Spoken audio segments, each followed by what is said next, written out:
Manipurgi DGP Mukesh Singh amasung ADGP Law and Order Lari Dorji Lato anina Kaksing District Laikunda Laiba Nipan Suba Manipur Rifles ki headquarter amasung Chandel District satuna mafam sing adugi phibam Yengshinkhre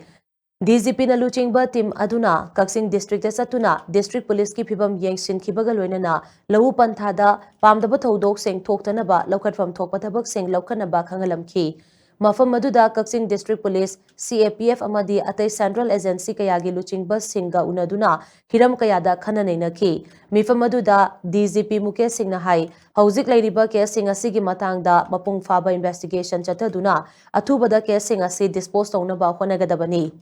Drug trafficker sing yauna anti-national element singi matagta akanba operation chathagadabani amadi logi wangwada seasonariba kutsukulai phagatpagi thabaksu akanba mongda chathagadabani. Singthaningai oiba thabak tawrakpa officer amadi personal singda matik chaba reward pigani Kaksing District Police na cycle patrol chathariba si singthaningai ni haina sumang na makatana phongdokhi khongchad adugi sarukama oina DGP na Kaksing District ki CSO luchingba singasu unaduna wari sanakhi khongchad adugi makha chatharakpa oina DGP na Laikunda leiba Nipan Suba Manipur Rifles chatuna mafam aduda review meeting ama pangthokhi